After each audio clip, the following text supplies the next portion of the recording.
उनके पास भी मौत का फरिश्ता गया था। जाने के बाद सलाम किया। मूसा अलैहिस्सलाम ने जवाब दिया, पूछा कैसे आना हुआ? कहा मैं मलकुल मौत हूँ, आपकी रूह निकालने आया हूँ। तो मूसा अलैहिस्सलाम ने एक तमाचा मारा मलकुल मौत को। इतनी ज़ोर से तमाचा मारा कि मलकुल मौत की आंखें बाहर आ गई। कहा अभी चले आए तुम मौत के लिए? अभी तो मेरे ज़िम्मे दीन का बहुत काम बाकी है, अभी से तुम चले आए? जाओ। मूसा अलैहिस्सलाम ने मलकुल मौत को वापस कर दिया। बारगाह मौला में जाके कहने लगे, या अल्लाह किस जलाली के बाद भेज दिया था? उसने तो मारा, मेरी आंखें निकल आई। अल्लाह ने अपनी दस्ते कुदरत से मलकुल मौत की आंखों को सही फरमाया। फिर फरमाया, मलकुल मौत जाओ मेरे मूसा के पास और जाके मूसा पैगंबर से कह दो कि अभी मरना नहीं चाहते हैं तो किसी बैल के पीठ पर हाथ रख दें, जितने बाल उनके हाथ के नीचे आ जाएंगे उतने साल की उम्र उनकी बढ़ा दी जाएगी। मौत का फरिश्ता फिर आया। ऐ गंगापुरवा के लोगों, अगर हमको तुमको ये मौका मिल जाए तो हाथ रखेंगे कि बैल की पूरी पीठ सोहराएंगे, कि पता नहीं कहाँ तक हाथ पड़ जाए। लेकिन मूसा अलैहिस्सलाम ने फरमाया था मलकुल मौत से कि जब उतने साल पड़ जाएंगे, उतने साल पूरे हो जाएंगे, तब कहा था फिर मैं आऊँगा आपकी रूह निकालने के लिए। तब मूसा अलैहिस्सलाम ने फरमाया था, जब मुझे मरना ही मरना है और तुझे रूह निकालना ही निकालना है तो जैसे कल वैसे आज। अल्लाह ताला फरमाता है, ऐनमा तकूनु, ऐ मेरे बंदो तुम जहाँ कहीं भी रहोगे, युदरिकुमुल मौत, मौत तुमको पकड़ेगी, मौत का फरिश्ता तुम तक आएगा। वलौ कुन्तुम फी बुरूजिम मुशय्यिदह, और अगरचे तुम मजबूत कोठरी में बंद हो जाओ, किसी मजबूत कोठरी में बंद हो जाओ कि मलकुल मौत हम तक ना आ पाएँ तो वो आएंगे।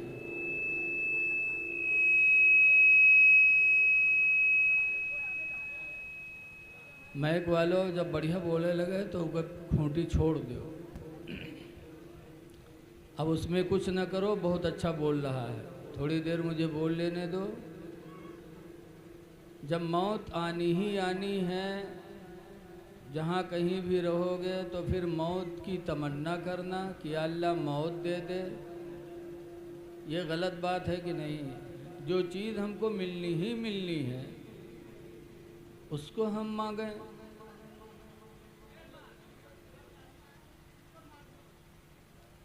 मौत आनी ही आनी है।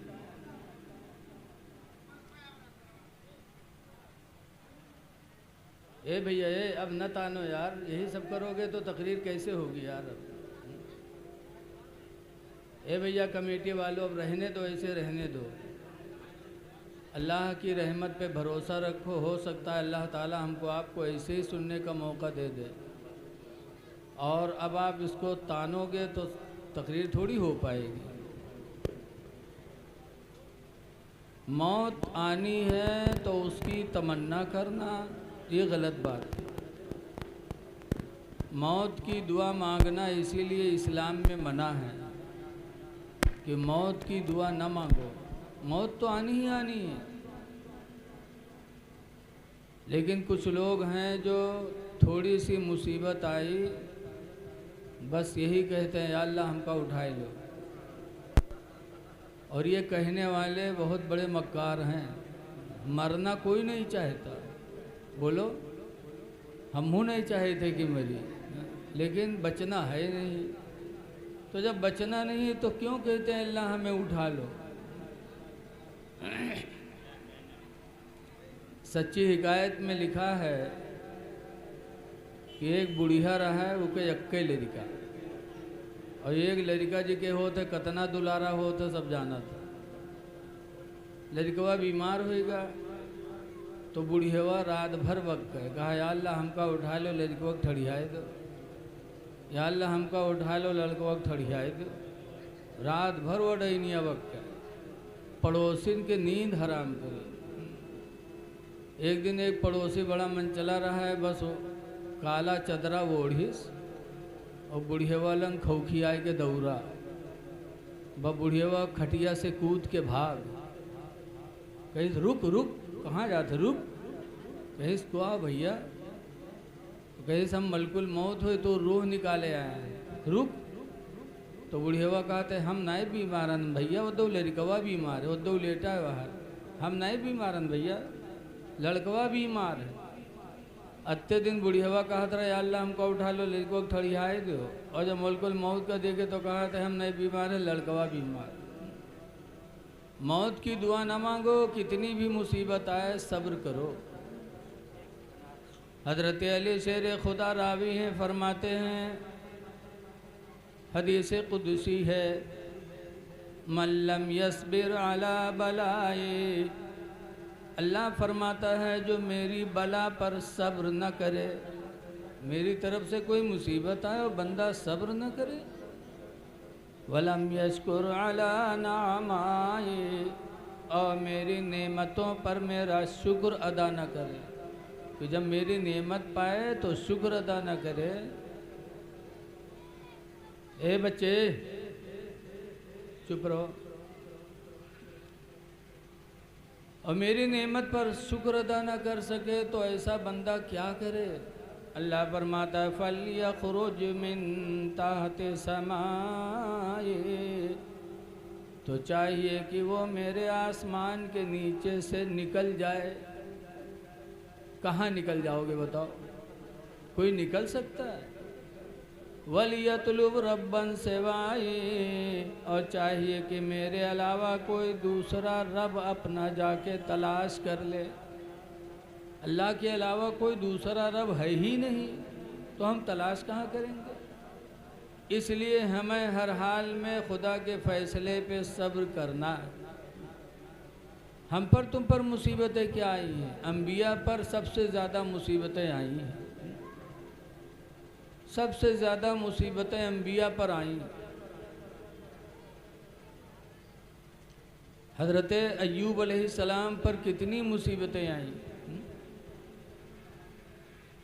तमाम बीवियां थीं, तमाम लड़के थे, अल्लाह ताला ने बीवियों को भी मौत दे दिया, लड़कों को भी मौत दे दिया। तब शैतान खुश हुआ था कि अब अय्यूब खुदा की इबादत नहीं करेंगे। लेकिन रवायतों में है कि हज़रत अय्यूब अलैहिस्सलाम ने औलादों के मरने पर, बीवियों के मरने पर दुआ मांगी थी कि या अल्लाह औलादों को तूने उठा लिया, बीवियों को उठा लिया, या अल्लाह अब कोई चिंता नहीं रह गई, अब दिल खोल कर तेरी इबादत करूँगा। पहले तो औलादों की तरफ ध्यान जाता था, बीवियों की तरफ जाता था, कोई न रहा तो अब तो दिल खोल कर तेरी इबादत होगी। शैतान रंजीदा हो गया कि जो मैंने सोचा था वो तो उसके उल्टा हो गया। तो शैतान ने जाकर हज़रत अय्यूब अलैहिस्सलाम की खेती और बागों के ऊपर फूंक डाला। तो शैतान आग से पैदा है, जैसे उसने फूंक डाला वैसे हज़रत अय्यूब अलैहिस्सलाम की खेतियां जल गईं, बाग भी सब जल गए। तब शैतान सोचा कि अब अय्यूब खुदा की इबादत नहीं करेंगे।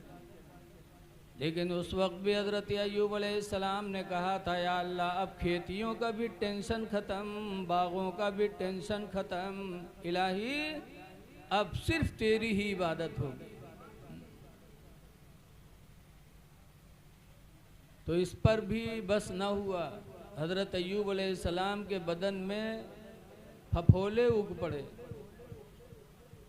और ऐसे फफोले हो गए, ऐसे फफोले हो गए कि कौम के बदतमीज़ लोग कहने लगे कि अय्यूब अलैहिस्सलाम को कोढ़ हो गया, कोढ़ मार अल्लाह। इनको बस्ती से निकाल दो वरना सब पर ये बीमारी पहुंच जाएगी। अय्यूब अलैहिस्सलाम को जब बस्ती के लोगों ने निकाला तो उनकी एक बीवी जिंदा थी, बीबी रहमत, जो हज़रत यूसुफ अलैहिस्सलाम की लड़की थी, वो जिंदा थी। तो जब उनको निकाला तो उनकी बीबी रहमत ने साथ नहीं छोड़ा,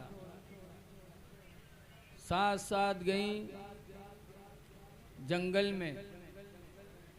गांव के लोगों ने जंगल में भेज दिए, लेकिन जब वतन छूटा, गांव छोड़कर जंगल में हज़रत अय्यूब अलैहिस्सलाम का बसेरा हुआ।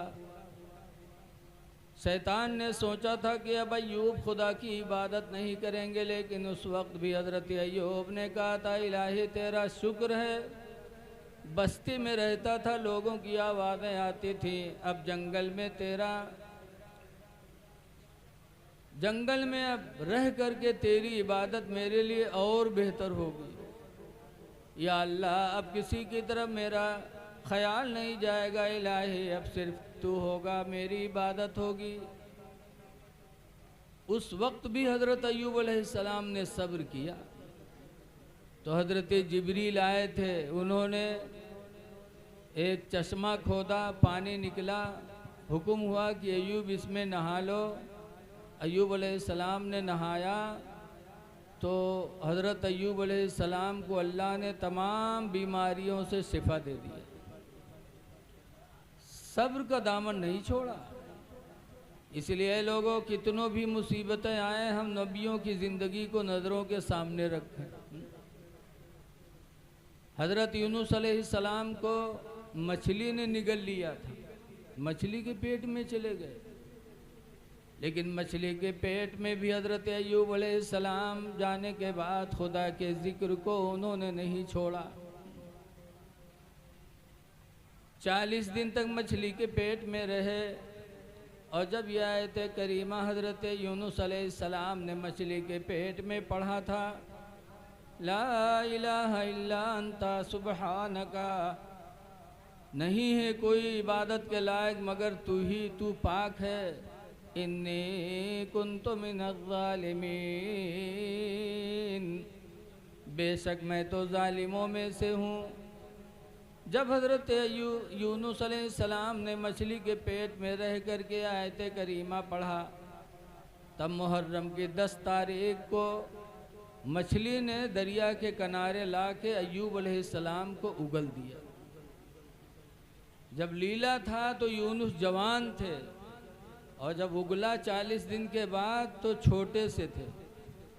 अल्लाह ने अपनी कुदरत से एक बकरी दुधार भेजा, और उसका दूध यूनुस अलैहिस्सलाम ने पिया तो आनन फानन फिर जवान हो गए। देखो, ये मुसीबत हम पर, आप पर कभी नहीं आई, लेकिन अंबिया ने इसको भी बर्दाश्त किया अल्लाह की रज़ा के लिए। 40 दिन मछली के पेट में रहे, फिर भी जिंदा रहे। रवायतों में है, अल्लाह फरमाता है कि अगर यूनुस अलैहिस्सलाम क़यामत तक मछली के पेट में रहते तो मैं यूनुस की बरकत से मछली को भी क़यामत तक ज़िंदा रखता। सब्र करो, मुसीबतें आती हैं, सब्र करो। नबियों पर मुसीबतें बहुत आई हैं। हज़रत यूसुफ अलैहिस्सलाम को उनके भाइयों ने मार कर कुएं में डाल दिया था। आज कोई ऐसा भाई नहीं कि अपने भाई को मार कर कुएं में डाल दे, लेकिन जब कुएं में डाला था तब भी यूसुफ अलैहिस्सलाम ने कहा था, या अल्लाह, जिस पर तू राज़ी तेरा बंदा यूसुफ भी राज़ी। तो जब अल्लाह के फ़ैसले पर राज़ी रहे तो अल्लाह ताला ने यूसुफ अलैहिस्सलाम को कुआं से निजात दिया। कब? मुहर्रम की 10 तारीख निकाले गए, और मिस्र की बाजार में ग़ुलाम बन के रहे, बेचा उन लोगों ने। और जब ग़ुलामी की ज़िंदगी पाई तब भी यूसुफ अलैहिस्सलाम ने कहा, या अल्लाह, तेरा शुक्र है, जिस फैसले पे तू राज़ी उस पर तेरा यूसुफ भी राज़ी। तो अल्लाह ताला को अदब पसंद आए तो ग़ुलामी से अल्लाह ने यूसुफ अलैहिस्सलाम को उठा के मिस्र का बादशाह बना दिया, बादशाह हो गए। पता चला जब अल्लाह के फ़ैसले पे इंसान राज़ी होता है तो अल्लाह बंदे के मर्तबे को बुलंद करता ही जाता है। इसलिए लोगों, अल्लाह के फ़ैसले पे राज़ी रहो, मौत की दुआ न मांगा करो, मौत आनी ही आनी है। मौत का फरिश्ता पहुँचेगा। आज हमारे यहाँ मौत का फरिश्ता आता है, पता नहीं चलता, लेकिन इसी रुए ज़मीन पर अल्लाह वाले ऐसे भी थे।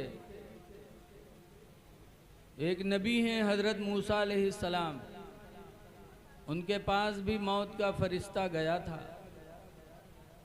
जाने के बाद सलाम किया, मूसा अलैहिस्सलाम ने जवाब दिया, पूछा कैसे आना हुआ? कहा मैं मलकुल मौत हूँ, आपकी रूह निकालने आया हूँ। तो मूसा अलैहिस्सलाम ने एक तमाचा मारा मलकुल मौत को, इतनी ज़ोर से तमाचा मारा कि मलकुल मौत की आंखें बाहर आ गई। कहा अभी चले आए तुम मौत के लिए? अभी तो मेरे ज़िम्मे दीन का बहुत काम बाकी है, अभी से तुम चले आए?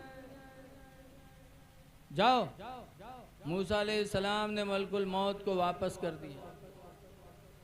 बारगाह मौला में जाके कहने लगे, या अल्लाह किस जलाली के बाद भेज दिया था, उसने तो मारा, मेरी आंखें निकल आई। अल्लाह ने अपनी दस्ते कुदरत से मलकुल मौत की आंखों को सही फरमाया। फिर फरमाया मलकुल मौत जाओ मेरे मूसा के पास और जाके मूसा पैगंबर से कह दो कि अभी मरना नहीं चाहते हैं तो किसी बैल के पीठ पर हाथ रख दें, जितने बाल उनके हाथ के नीचे आ जाएंगे उतने साल की उम्र उनकी बढ़ा दी जाएगी। मौत का फरिश्ता फिर आया। ऐ गंगापुरवा के लोगों, अगर हमको तुमको ये मौका मिल जाए तो हाथ रखेंगे कि बैल की पूरी पीठ सोहराएंगे, कि पता नहीं कहाँ तक हाथ पड़ जाए। लेकिन मूसा अलैहिस्सलाम ने फरमाया था मलकुल मौत से कि जब उतने साल पड़ जाएंगे, उतने साल पूरे हो जाएंगे, तब कहा था फिर मैं आऊँगा आपकी रूह निकालने के लिए। तब मूसा अलैहिस्सलाम ने फरमाया था जब मुझे मरना ही मरना है और तुझे रूह निकालना ही निकालना है तो जैसे कल वैसे आज।